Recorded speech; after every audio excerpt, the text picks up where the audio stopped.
Hey guys, welcome to my channel. Class 10th के लिए circle start किया हुआ था और एग्जांपल 3 करा रहा हूँ। मैं 2 करा चुका हूँ, कॉन्सेप्ट करा चुका हूँ। थ्योरम 10.1 10.2 नहीं पढ़ी है, पढ़ लो। अगर वो नहीं आती होगी तो ये चैप्टर नहीं आएगा और उन्हीं दो थ्योरम्स पे पूरा चैप्टर रिवॉल्व कर रहा है। इससे ज़्यादा कुछ है ही नहीं, थोड़ा सा समझने की कोशिश है, उसके बाद आंसर्स अपने आप आते रहेंगे। आ जाओ जी, एग्जाम्पल नंबर 3 है। देखो जी, ये फिगर है। टी एक एक्सटर्नल पॉइंट है जिससे दो टेंजेंट बन रही है, T P and T Q. ठीक है जी, कोई दिक्कत नहीं। और जब मैंने पी और क्यू को जोड़ा तो ये सर्कल के अंदर एक कॉर्ड बन रही है जो कि 8 सेंटीमीटर की है और ये सर्कल का रेडियस है 5 सेंटीमीटर। ठीक है, जो पॉइंट सेंटर है हमारा ओ। ठीक है, जो उसके बेसिस पे मैंने पहले ही मार्किंग करी हुई है। आ जाओ जी। ओ से पी 5 सेंटीमीटर हो गया, पी क्यू हमारा 8 सेंटीमीटर हो गया। मैंने कंस्ट्रक्शन करी है ओ आर से। ओ से मैंने जो लाइन बनाई है ना, वो आर पे परपेंडिकुलर बनाई है पी क्यू के। ठीक है जी, परपेंडिकुलर बनाई है पी क्यू के, ये परपेंडिकुलर है। जो थोड़ा सा इसको कलर कर देते हैं, ये है परपेंडिकुलर ये।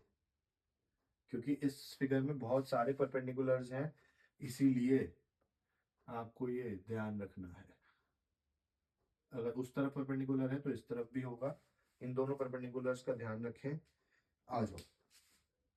और ये परपेंडिकुलर अगर है तो मैं पाइथागोरस थ्योरम से यूज कर ही सकता हूँ। आ जाओ जी। बाकी पाइथागोरस थ्योरम में मुझे ओपी तो पता है, लेकिन पी आर अगर नाइन्थ पढ़ी है तो आपको पता होना चाहिए। सेंटर से अगर परपेंडिकुलर आता है कॉर्ड पे तो वो कॉर्ड को बाइसेक्ट करता है। तो जो पी क्यू है वो दो इक्वल पार्ट्स में कट कर जाएगी, और पी क्यू अगर 8 है तो दो इक्वल पार्ट्स हो गए 4 4। तो ये भी 4 हो गया और ये भी 4 हो गया, तो मुझे पी आर भी मिल गया। ठीक है जी। देखो जी, इसके बेसिस पे ये रही सॉल्विंग। देख लो, पाइथागोरस थ्योरम लगाई मैंने ओपीआर में, ओ पी आर, और अगर यहाँ पर एंगल है तो इसका हाइपोटेन्यूज होगा ओपी। तो ओपी का square is P R plus R O का स्क्वायर। ओपी का स्क्वायर इस पी आर का स्क्वायर प्लस आर ओ का स्क्वायर। ठीक है जी। ओपी का स्क्वायर मेरे पास है 5, 25 आ गया। ओ आर मेरे पास नहीं है, लेकिन पी आर है मेरे पास 4, 16 आ गया। 16 जब 25 में से माइनस करोगे यहाँ पे तो आपका आ जाएगा 9। ये आपका ओ आर का स्क्वायर है, तो ऐसा नंबर जिसका स्क्वायर 9 हो वो 3 होता है। प्लस माइनस 3, हम प्लस को कंसिडर करेंगे। तो ओ आर की वैल्यू मेरे पास आ गई। कितनी आ गई? 3 सेंटीमीटर। ठीक है जी।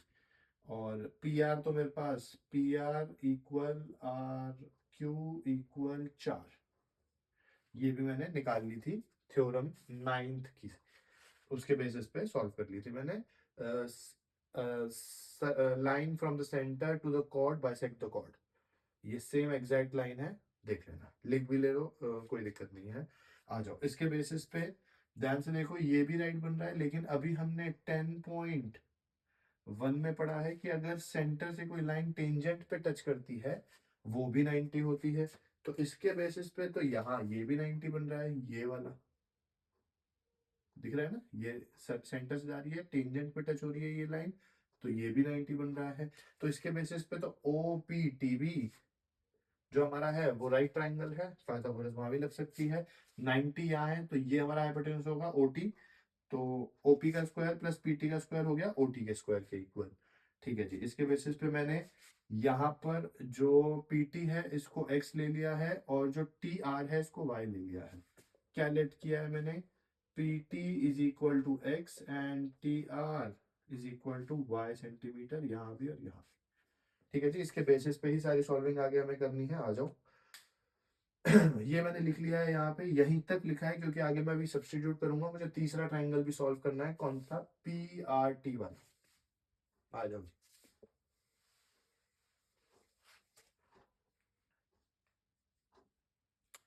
ट्राइंगल पी आर टी भी हमारा राइट है।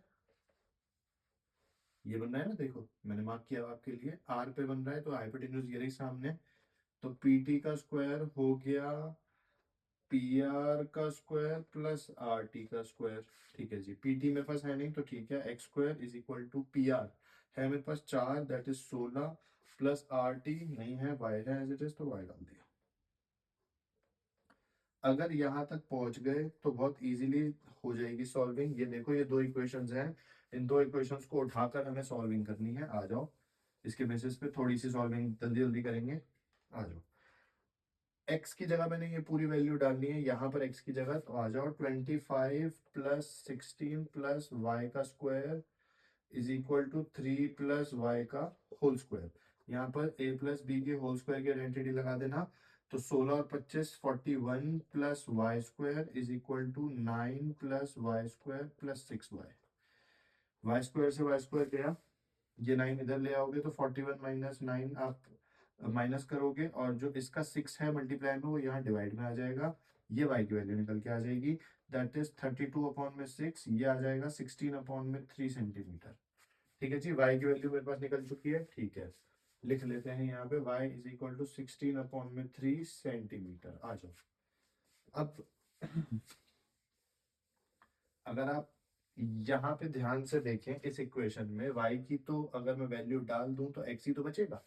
आ जाओ जी, X square is equal to 16 plus Y कितना है 16 अपॉन 3 का होल स्क्वायर। आ जाओ जी, 16 प्लस 16 का स्क्वायर 256 अपॉन 9, एलसीएम लोगे तो आ जाएगा 144 प्लस 256 अपॉन में 9। ये सब एक्स स्क्वायर की वैल्यू चल रही है, और एक्स स्क्वायर की वैल्यू पहुंच गई आपकी 400 अपॉन में 9। जब x की वैल्यू निकालने जाओगे तो x यहाँ पर अंडर रूट में डाल देगा इन दोनों को, और दोनों रूट में सॉल्व हो जाते हैं। 400 का हो जाता है 20 और इसका हो जाता है 3। तो ये x की वैल्यू आ गई 20 अपॉन में 3। हाँ जी, x की वैल्यू आ गई 20 अपॉन में 3 सेंटीमीटर। और x हमने क्या लिया था, pt, वही तो फाइंड करना था। तो ये आपका आ गया 20 अपॉन में 3 सेंटीमीटर। अच्छा लगा हो तो लाइक कर लेना, शेयर कर दो दोस्तों को, सब्सक्राइब कर लो। बैठ जाओ पढ़ने, पढ़ा दूंगा सारा और बहुत इजीली हो जाएगा। जनवरी तक तो पूरा रिवाइज करवा दूंगा और हो सकता है एक्स्ट्रा क्वेश्चन भी निकाल दूं। Thank you.